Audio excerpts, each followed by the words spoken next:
दुनिया में कई विघ्न आएंगे, कई बाधाएं आएंगी, कई आकर्षण आएंगे, कई विकर्षण आएंगे, कई भय आएंगे, कई डरावने प्रसंग आएंगे, कई उत्साह भंग करने वाले प्रसंग आएंगे तो कई कुचलने वाले प्रसंग आएंगे। लेकिन जिसके जीवन में सत्संग है उसके जीवन में सत प्रेरणा भी है, सत साहस भी है और भीतरी आत्मिक आवाज भी है। प्रसंग तो बाहर से आएंगे लेकिन भीतर आत्मा की आवाज कैसी आती है जरा सुन लेंगे। मौत ने मुझसे कहा मैं तुमको लेने आ रही हूं। दिखेगा कि मर जाएंगे, मर जाना है। किसी की मौत देखी तो लगेगा कि अब अपने भी है, डॉक्टरों ने बोला ये है वो है। मौत ने मुझसे कहा मैं तुमको लेने आ रही हूं, लेकिन अगर सत्संग का रस है और समझ है तो जिंदगी भीतर से बोल उठेगी। जिंदगी बोली डरो मत मैं अभी मुस्कुरा रही हूं। जयराम जी की जिंदगी भीतर से बोलेगी कि मैं अमर आत्मा हूं। मौत करोड़ों बार आई, बेटा तेरा बाल बांका नहीं हुआ तो अब के आ भी जाएगी तो तेरा क्या बिगड़ेगा। मैं सदा मुस्कुरा रही हूं, मौत का दृष्टा सृष्टा साक्षी अमर आत्मा हूं, ऐसी भीतर से आवाज आने लगेगी। मौत ने मुझसे कहा मैं तुमको लेने आ रही हूं। जिंदगी बोली डरो मत मैं अभी मुस्कुरा रही हूं। मैं लिए हिम्मत हृदय में लक्ष्य पथ पर चल पड़ा। मैं लिए हिम्मत हृदय में लक्ष्य पथ पे चढ़ पड़ा। कर्म का हथियार लेकर मुश्किलों से लड़ चला। मैं लिए हिम्मत हृदय में लक्ष्य पथ पर चल पड़ा। कर्म का हथियार लेकर मुश्किलों से लड़ चला। हार ने मुझसे कहा मैं आंसू बनकर आ रही हूं। विफलताओं ने मुझसे कहा मैं आंसू बनकर आ रही हूं। हार ने मुझसे कहा आंसू बनकर आ रही हूं। जीत यूं बोली डरो मत मैं मुस्कुरान लेकर आ रही हूं। जीत ने कहा मुझे कि डरो मत मैं मुस्कान लिए आ रही हूं। आत्मा ने कहा कि घबराओ मत लाल सपूत। सत्संग के विचारों ने कहा डरो मत मैं मुस्कान लेकर आ रही हूं। हार ने मुझसे कहा मैं आंसू लेकर आ रही हूं। जीत ने मुझसे कहा डरो मत मैं मुस्कान लेकर आ रही हूं। कदम और आगे बढ़ाओ।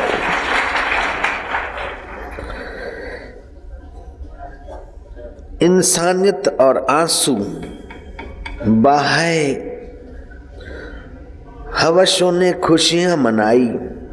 इंसानियत ने आंसू बहाए, सज्जनों ने आंसू बहाए, दुखी हुए, पीड़े गए और दुष्ट दुराचारी दुर्जनों ने खुशियां मनाई कि कलयुग है। जो कूड़ कपट धोखाधड़ी और बदमाशी करता है वो सुखी रहता है, जो सज्जन है वो आंसू बहाता है। लेकिन आत्मज्ञान का सत्संग और आत्मज्ञान का पथिक कुछ नया ही संदेश लाता है। जयराम जी की इंसानियत आंसू बहाए, हैवानियत खुशियां मनाए। आदमी से आदमी को आदमी ही अब लड़ाए। कुछ अमीर को या कुछ उद्योगपतियों को देखकर गरीबों को बहका दिया जाता है। कहीं गरीबों के झुंड बनाए जाते तो कहीं अमीरों को बहकाया जाता है तो कहीं कुछ को बहकाया जाता है। इंसान को इंसान से लड़ाने की ही चतुराई चली आ रही। पिछले 5000 वर्ष में 3000 वर्ष में 5000 युद्धों का दुर्भाग्य देखना पड़ा मानव जात को।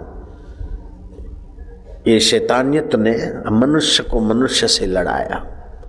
कहीं कोई संगठन, कहीं कुछ नाम लेकर मानवीय शक्तियों का ह्रास होता चला गया।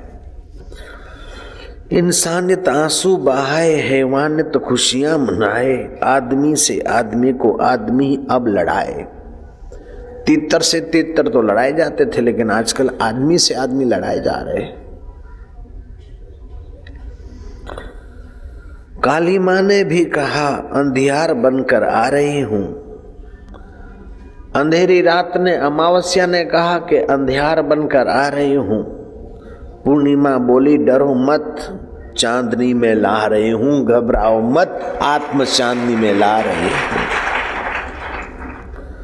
मूल्य जाने खो गए कब आदमी नंगा हुआ, धन बटोरा बेतशाह मन से भिखारी हो गया। अभी और चाहिए और चाहिए, अंक बढ़ाता चला जा रहा है। आवश्यकता के अनुसार धन हो तो ठीक है, अंक बढ़ाए चला जा रहा है। फिर न देखता है धर्म, न देखता है कर्म, इधर से उधर, उधर से उधर।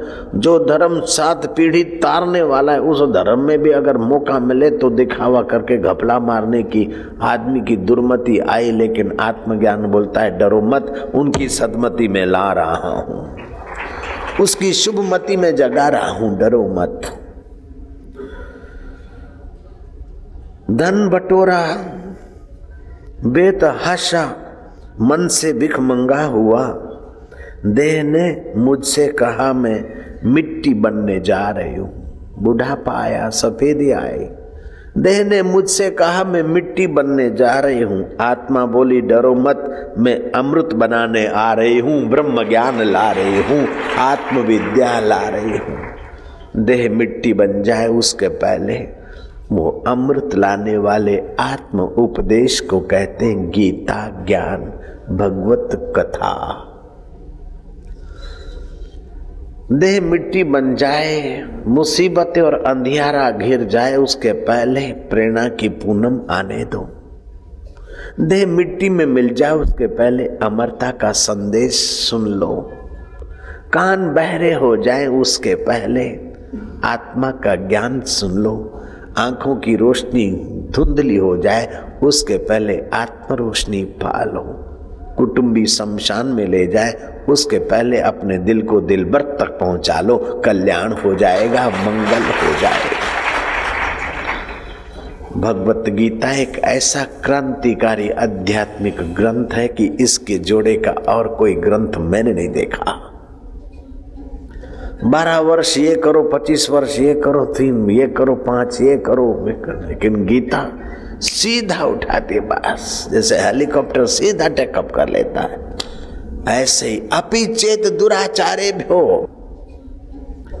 पापेभ्यो पाप कृतम सर्व ज्ञान पल्लवेन वृजिनम समतरिष्यसि। तू दुराचारी से दुराचारी, पापी से पापी, अंधियारे से, अमावस्या का अंधियारा भी कुछ नहीं, ऐसे अज्ञान अंधियारे से तू उलझा है।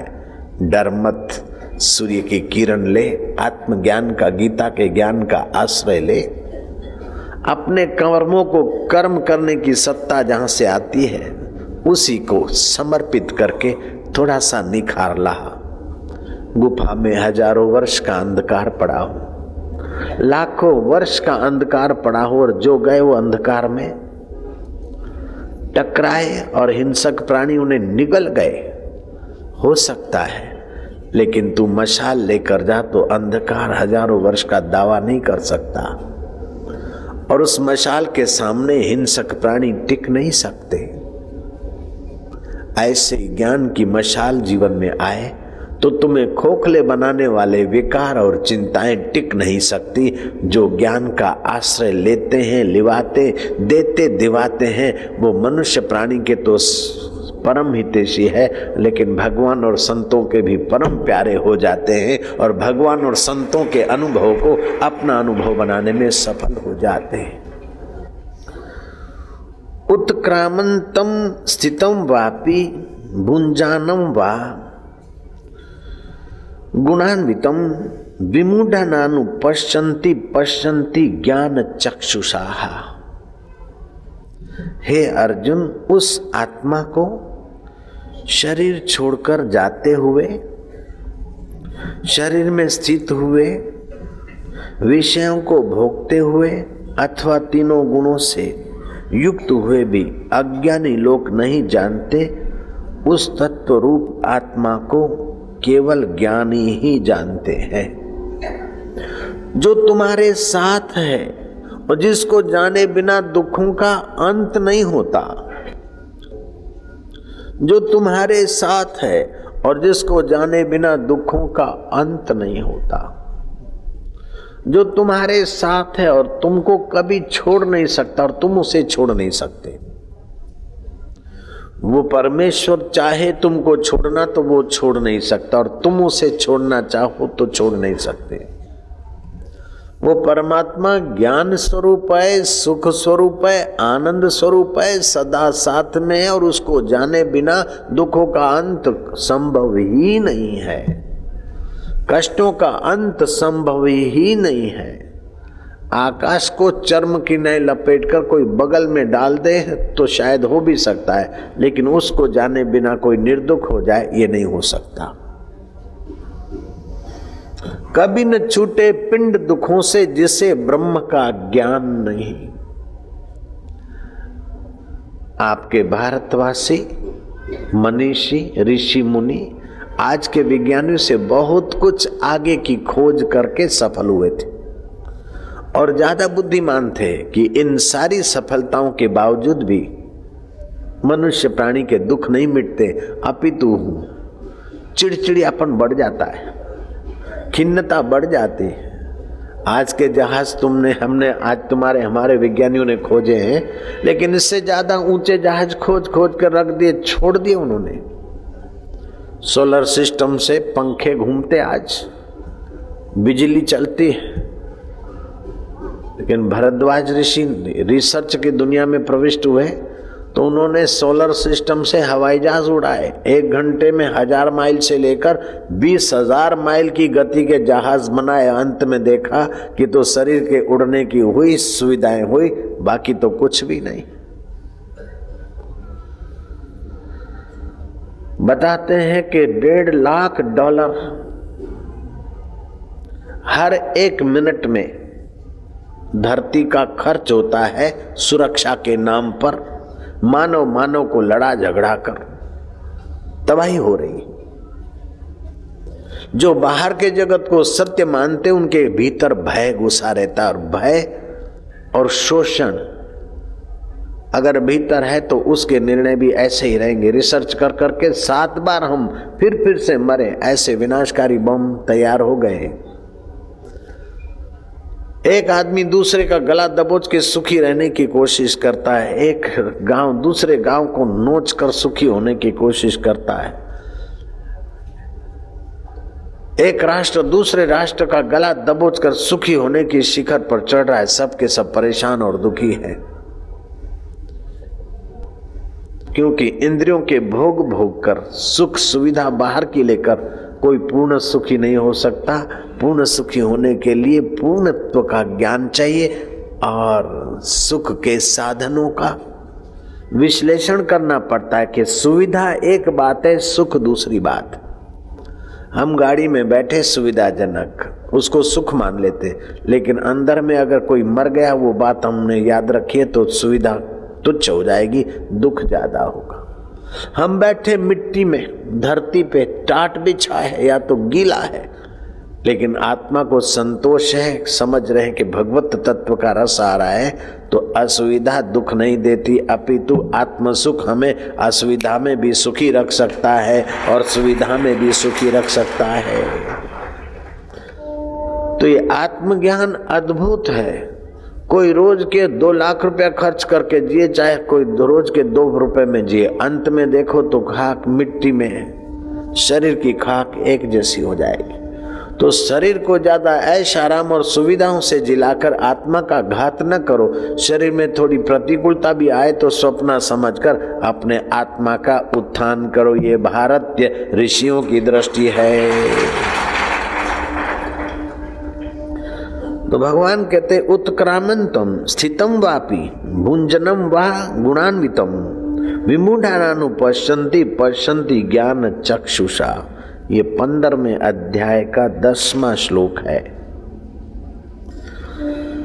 हे अर्जुन, उस आत्मा को शरीर छोड़कर जाते हुए, शरीर में स्थित हुए, विषयों को भोगते हुए अथवा तीनों गुणों से युक्त हुए भी अज्ञानी लोग नहीं जानते उससे तत्वरूप आत्मा को केवल ज्ञानी ही जानते हैं, और जो ज्ञानी जानते हैं वो सदा के लिए सब दुखों से पार हो जाते हैं।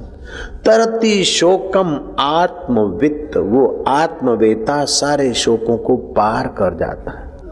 मुसोलिन के पास अरबों रुपए थे, शोक में डूबा, जेलसी में डूबा, डिजायर में डूबा, अभी तक प्रेत होके भटक रहा है। बड़े बड़े सुविधा संपन्न लोग खिन्न और अशांत हैं, लेकिन आत्मा को जाने हुए सुखदेव जी महाराज को रहने को घर नहीं है, खाने को व्यंजन नहीं और पहनने को वस्त्र नहीं। 3 टूक कौपीन की भाजी बिना लूण, तुलसी हृदय रघुबीर बसे तो इंद्र बापड़ा कूण। तांदलिए की भाजी है, नमक डालने के पैसे नहीं है। लंगोटी तो है लेकिन 3 ठिगड़े लगे। फिर भी आत्मा को जानने वाले वह आत्मरामी संत के सुख के आगे इंद्र का वैभव भी तुच्छ माना जाता है। ऐसा आत्म वैभव देने वाला ग्रंथ भगवत गीता, श्रीमद् भागवत, रामायण, उपनिषदें इस देश की विशेषता है। उत्तम सेवक वह है जो ईमानदारी से, सच्चाई से गुरु के देवी कार्य को, ईश्वर के देवी कार्य को खोज ले, कर ले, वो बहुत ज्यादा लाभ में रहता है। मध्यम वह है कि गुरु के संकेत को पाकर उस सेवा कार्य को ईमानदारी से कर ले। और थर्ड क्लास चेला वो है जो आज्ञा पाकर सच्चाई के रास्ते चलने लग जाए। और फोर्थ क्लास वह है कि आज्ञा पालने के बाद करके अपना उल्लू सीधा करने लग जाए, वो तो उल्लू ही है। फोर्थ क्लास कईयों के ब्लड में होता है स्वार्थ। बस राम सुखदास जी बहुत सुंदर दृष्टांत देते हैं, बड़े सरल त्यागी। वो तो नहीं चाहते कि मैं उनका नाम लूं, जयराम जी की उनकी प्रशंसा करूं, वो नहीं चाहते, लेकिन मैं उनका नाम लिए बिना या उनकी सराहना किए बिना मेरा दिल नहीं मानता। जयराम जी बोलना पड़ेगा। इतनी सादगी, इतनी सरलता, इतनी स्वाभाविकता और सहजता बाबा सब जगह देखने को नहीं मिले। तो उन्होंने का दृष्टांत दिया हुआ है कि एक पंडित जी थे, कथा करते थे। पंडित जी ने बिल्ली पाल रखी थी। अब उनके कहने की शैली और मेरी कहने की शैली में थोड़ा फर्क है, लेकिन जो उन्होंने कहा है वही मैं कहने जा रहा हूं। जयराम जी की ये उन्हीं की बात मैंने चुराई है, जयराम जी बोलना पड़ेगा। एक पंडित जी थे, वो कथा करते और बिल्ली को ऐसा पाल रखा कि बिल्ली के सिर पर दिया रखते और बिल्ली बड़ा ध्यान से कथा सुनती थी। लोग सराहना कर लेंगे, भाई हद हो गई, बिल्ली इतनी एकाग्र चित्त होकर माथे पर दिया रखकर कथा सुन रही है। लोग दूर दूर से कथा में पंडित की बिल्ली देखने आवे। किसी जानकार ने कहा कि बिल्ली तब तक भक्तानी बनी बैठी जब तक चूहा नहीं आया।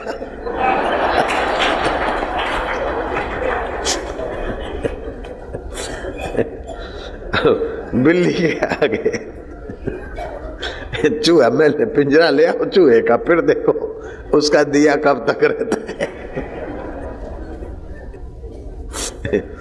भगतानी तभी बनी बैठी है जब तक वो चूहा नहीं दिखा। ऐसे कुछ स्वार्थी लोग भगत तब तक बने बैठे जब तक कोई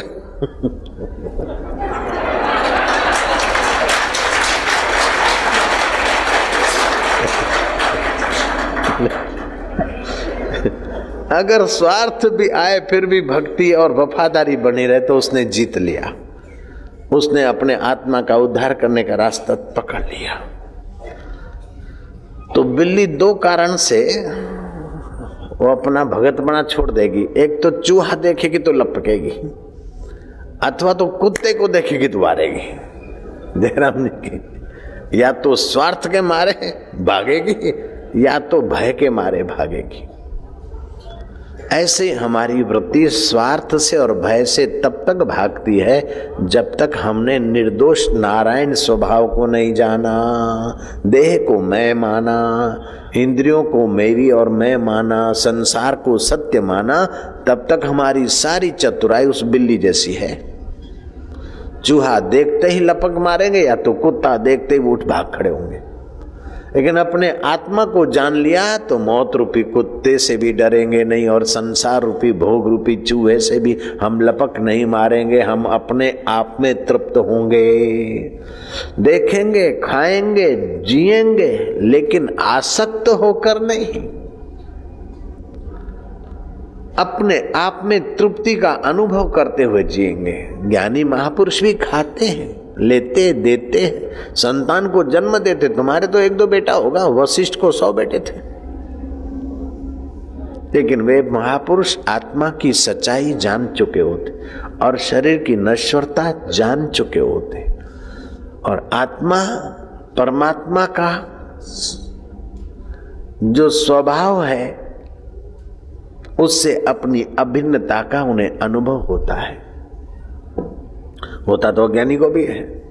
मन में दुख आया, आप दुखी हो गए, दुख चला गया, आप निर्दुख हो गए।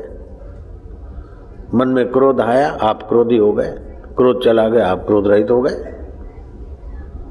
मन में चिंता आई, आप चिंतित हो गए, चिंता चली गई, आप चिंता रहित हो गए। हकीकत में तो ये मन में चिंता आती है, मन में क्रोध आता है, मन में लोभ आता है, मन में भय आता है। लेकिन आप अपने को जानते नहीं, मन के साथ जुड़ जाते तो ये सारे दुख के प्रहार आप पर हो जाते हैं। ऐसे बुद्धि में राग द्वेष होता है। भूख और प्यास प्राणों को लगती है, लेकिन अब मेरे को भूख लगी, मैं अपने को नहीं जानता हूं तो प्राणों की भूख प्यास अपनी भूख प्यास मानता हूं। मैं जब अफ्रीका से लौटा तो लोगों ने बोला कि बापूजी काले हो गए। मैं जब यूरोप से लौटा तो लोगों ने बोला बापूजी गोरे हो गए। मैं जब अमेरिका से लौटा तो लोगों ने बोला कि बापूजी मोटे हो गए, फैटी हो गए। मैं जब हिमालय से लौटा तो लोगों ने कहा बापूजी तेजस्वी हो गए, पतले हो गए।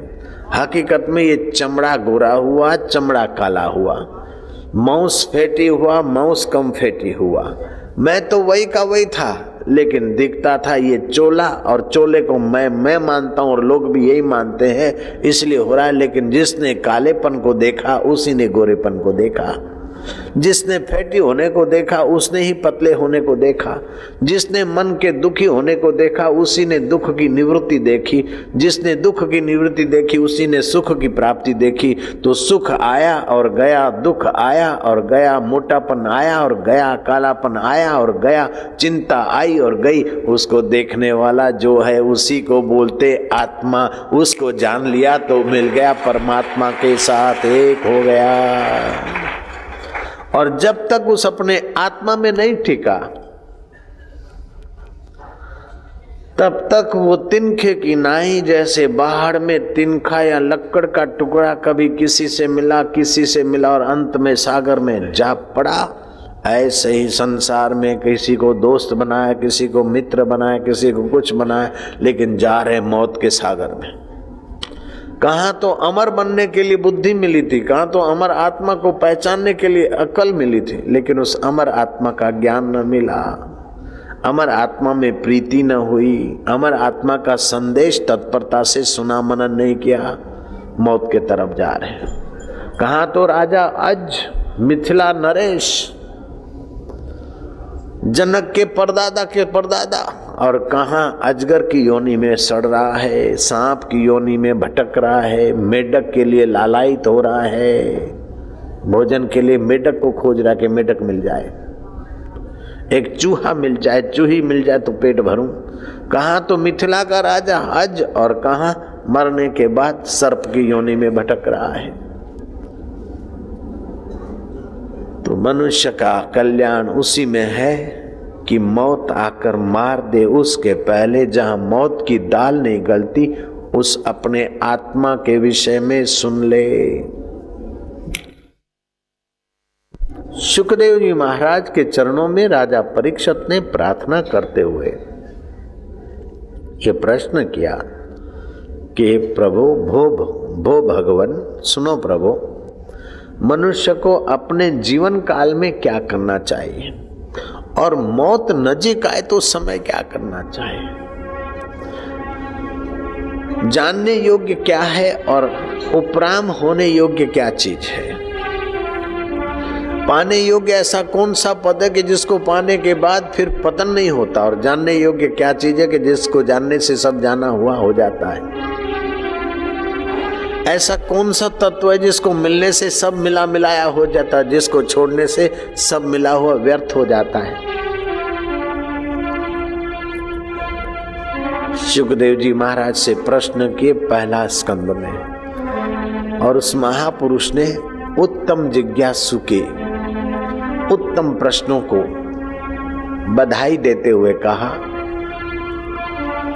जब कहा तो दूसरा स्कंद शुरू हो जाता है। सुखदेव जी महाराज कहते, तस्मात् सर्व आत्मनः राजन, तस्मात् सर्व आत्मनः राजन हरि अभिधीयते, श्रोतव्य कीर्तितव्य सुमृतव्यो भगवत प्रणाम। राजन, मनुष्य को अपने जीवन काल में अपने भगवत तत्व का ज्ञान सुनना चाहिए। अगर असली ज्ञान नहीं सुनोगे तो ये नकली ज्ञान हावी हो गया। मैं फलाना भाई हूं, मेरा नाम टेकचंद गुप्ता है। कहाँ है टेकचंद गुप्ता? बोले ये रहा। ये तो भैया तेरी छाती है। बोले बाबा ये रहा। ये तो ललाट है। बाबा ये रहा। ये तो उंगली है। बाबा ये मिला मुला के तो ये तो 2 हड्डियां है, कुछ टेढ़ी हड्डियां है, और अंदर जो मसाला भरा है उसका नाम हम नहीं लेते। इज्जत से समझ जाओ तुम। जयराम जी अंदर क्या मसाला भरा है? अगर कहे हड्डी मांस और मसाले का नाम लेके बुलाएं तो आपको कैसा लगेगा? बोले बोले बापूजी उसकी तो मैं खबर ले लूं।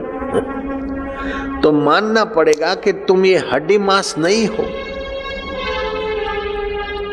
तुम हड्डी मांस वात पित्त कफ चमड़ा थूक लीट तुम नहीं हो। तुम्हें अगर इन चीजों का संबोधन करके कोई बुलाए तो आपको पसंद नहीं पड़ेगा। तो आपको कोई कहे भगवान भाई साहब भैया तो आपको अच्छा लगता है, क्योंकि असलियत में तुम्हारा आत्मा भगवत स्वरूप है, सारे भाइयों का साहब है, सबसे श्रेष्ठ में श्रेष्ठ है। उसको आप जानते नहीं, फिर भी वो आपको प्यारा लगता है ना। सिख धर्म के आदि गुरु नानक जी ने कहा, मन तू ज्योति स्वरूप अपना मूल पिछान। मन में दुख आया तू उसके साथ भोक्ता मत बन, दुख का दृष्टा बन, दुख का प्रभाव तेरे पर नहीं पड़ेगा। मन में काम आया, क्रोध आया, उसी समय तू साक्षी बन। क्रोध आया है, तू असावधान होता है, क्रोध हावी हो जाता है। तू असावधान होता है, दुख हावी हो जाता है। तू थोड़ा सावधान रहे। और सावधान कैसे रहेगा? कि अपने आत्मा को सुनेगा, उस अपने आत्मा परमात्मा के विषय में सुनेगा, उसका मनन करेगा, उसकी कीर्ति देखेगा। वही आत्म चेतना है। वृक्षों में रस खींचती है वही आत्म चेतना है, पक्षियों में किलोल करती है वही आत्म चेतना है।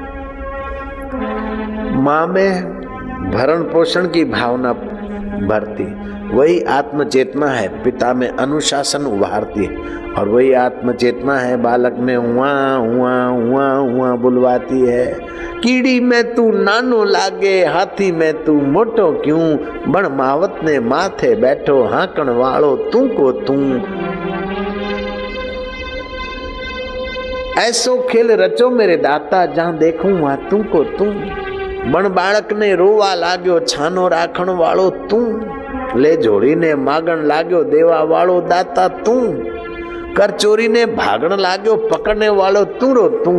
ऐसो खेल रचो मेरे दाता, जहां देखूं वहां तू को तू। चलो तो जरा बाजार देखें, बाजार में सब आदम, आदम का दम भी तू। जो श्वास श्वास चलता है वो तेरी चेतना से चलता है प्रभु। चलो तो जरा दरिया देखें, दरिया में सब लहरी, लहरियों का लाल भी तू। चलो तो जरा आसमान देखे, आगे निहारे, आसमान में सब तारे, तारों का चांद भी तू। चलो तो चले जरा बाजार देखे, बाजार में सब आदम, आदम का दम भी तू, तेरा मकान आला जहां तहां बसता है तू। इस प्रकार की जो समझ आ जाए तो दुख में आप दुखी नहीं होंगे, सुख में आप आसक्त नहीं होंगे, जीवन में आपको जीने का अहम नहीं होगा, मरते समय आपकी मौत नहीं हो रही है, ऐसा अनुभव होगा तो आप अमरता को उस भर लेंगे, मुक्त हो जाएंगे। मौत ने मुझसे कहा मैं मिट्टी बनाने आ रही हूँ। गुरु के ज्ञान ने कहा आत्मा बोल उठी डरो मत, मैं अमृत लिए आ रही हूँ। विफलताओं ने मुझसे कहा कि मैं आंसू बनकर आ रही हूँ। आत्मा ने मुझसे कहा डरो मत, मैं मुस्कान लिए आ रही हूँ। विघ्न बाधाओं की परवाह क्या।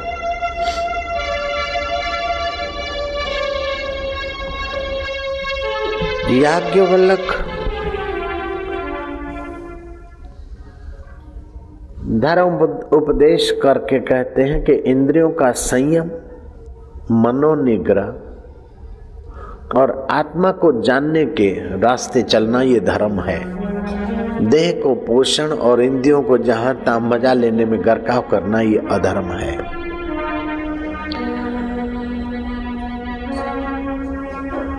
मनु महाराज ने रखा धर्म के 10 लक्षण,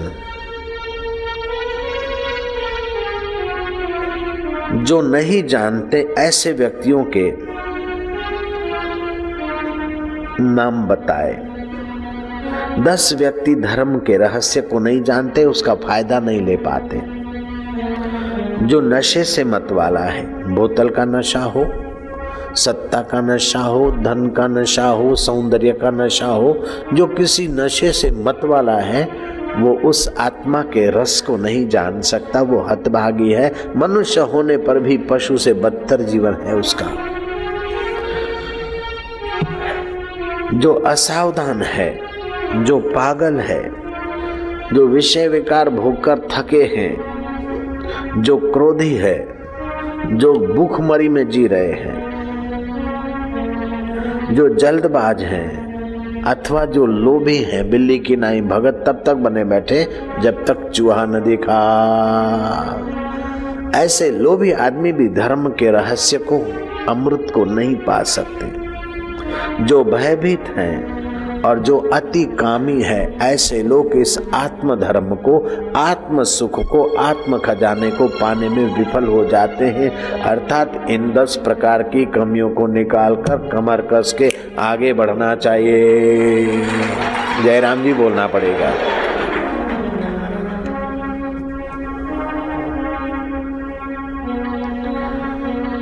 धुरंधर महापुरुष आपत्ति के समय दुखी नहीं होते, वे समझते हैं कि गम की अंधेरी रात में दिल को न बेकरार कर, सुबह जरूर आएगी, सुबह का इंतजार कर। जिनके जीवन में आत्मज्ञान का प्रकाश होता है वे महापुरुष ये भी समझते हैं कि जिंदगी के बोझ को हंसकर उठाना चाहिए, राह की दुश्वारियों पे मुस्कुराना चाहिए कि अब ये आया है तो ये भी विघ्न चला जाएगा। जो सत्संग से रहित हैं वो जिंदगी के बोझ से दब जाते हैं और दुश्वारियों से पलायन हो जाते हैं अथवा उनके शिकार हो जाते हैं। लेकिन जिनको आत्मा की अमरता का ज्ञान मिला है, संसार की नश्वरता और बदलाहट की जिनको समझ मिली है, उनका ये पक्का अनुभव होता है। आप भी ये पक्का कर लो। तो भगवान कहते हैं कि जो आत्मा साथ में है, खाते पीते लेते देते हैं, जीवन भर तो साथ में है, लेकिन ये सूक्ष्म शरीर, कारण शरीर जब चले जाते तब भी जो साथ नहीं छोड़ता, उस परमात्मा को ये विषय विकारों में रमने वाले अज्ञ लोग नहीं जानते। इसलिए मैं सुख रूप, आनंद रूप, माधुर्य रूप, ज्ञान रूप उनके साथ होते हुए भी सदा दुखी, अशांत, अभाव और खिन्नता में पच रहे हैं। उन पचने वालों को क्या बोला? विमुढ़ा। भी उपसर्ग है, खास बेवकूफ। जयराम जी जैसे चेयर बोलते हैं, दी चेयर बोलते, ऐसे मूढ़, विमुढ़, वीआईपी कोटा के वे मूर्ख हैं। लौकिक जगत में तो अक्ल वाले होशियार बुद्धिमान दिखते हैं, लेकिन आत्मा के ज्ञान में विमूढ़ है बेचारे। विमूढ़ा नानु पश्यन्ति, विमूढ़ लोग मुझ सच्चिदानंद को, सुख स्वरूप को, परम हितैषी को नहीं देखते। दुख रूप देह को मैं मानते हैं, देह की सुविधा को अपनी सुविधा मानते हैं, देह के सुख को अपना सुख मानते हैं, देह के दुख को अपना दुख मानते हैं, देह के भोग को अपना भोग मानते हैं। जिस शरीर को दफना देना है या जला देना है, उस शरीर के ऐश में अल्लाह को, ईश्वर को, भगवान को, भगवान के सुख और माधुर्य को दाव पे लगा देना, ये विमूढ़ता है। कृष्ण बोलते हैं विमूढ़ा नानु पश्यन्ति, विमूढ़ लोग उस आत्म चेतना को नहीं जानते। पश्यन्ति ज्ञान चक्षुषा, जिनका सात्विक आहार है, सात्विक सत्संग है, सात्विक विचार है, वे ज्ञान चक्षु से अपनी अमर आत्मा को जानकर सदा के लिए सब दुखों से छूट जाते हैं। मन की दुखाकार वृत्ति, सुखाकार वृत्ति जहाँ से उत्पन्न हो के लीन हो जाती है, उस अपने साक्षी सच्चिदानंद स्वरूप में जग जाते हैं। भागवत का पहला श्लोक है, सच्चिदानंद रूपाय, सच्चिदानंद रूपाय, विश्व उत्पत्ति आदि हेतवे, विश्व उत्पत्ति आदि हेतवे, तापत्रय विनाशाय, तापत्रय विनाशाय, श्री कृष्णाय वयं नुमः, श्री कृष्णाय वयं नुमः। हरि ओम।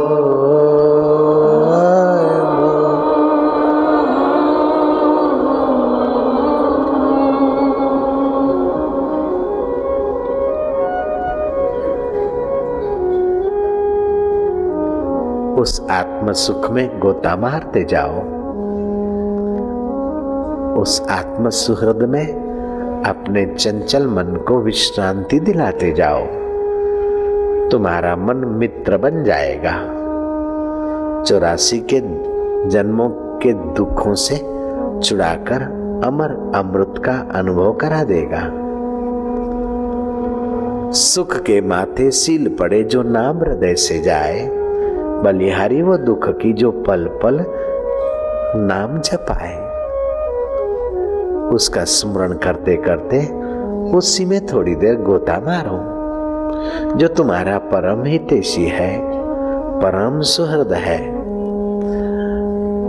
और जो सुख का दृष्टा, दुख का दृष्टा, जीवन का दृष्टा और मृत्यु का दृष्टा, सर्व का सृष्टा है, उसे पाने के लिए उसी में गोता मारो, उसी में शांति पालो।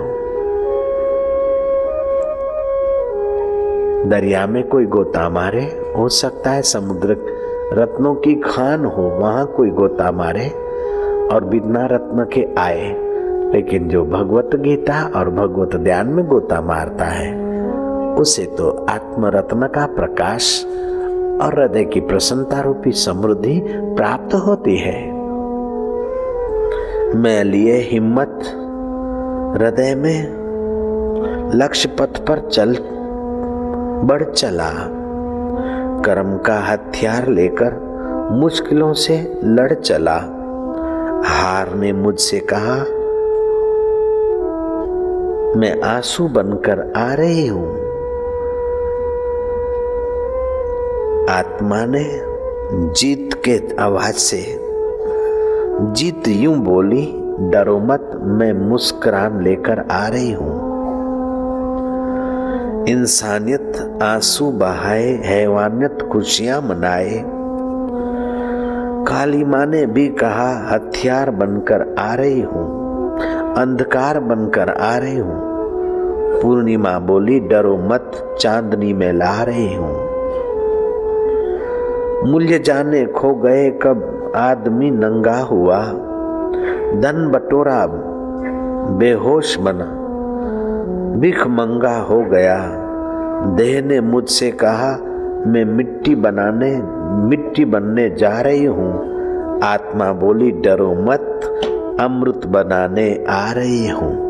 अपनी आत्मा अमृत बनाने वाली, अमर सुख देने वाली उस आत्म परमात्मा की उस विद्या में जो गोता मारता है श्रवण करके, वो अमित पुण्य पुंज और अमित शांति, सहन शक्ति, अनुमान शक्ति, क्षमा शक्ति, शौर्य शक्ति उसकी विकसित होती है।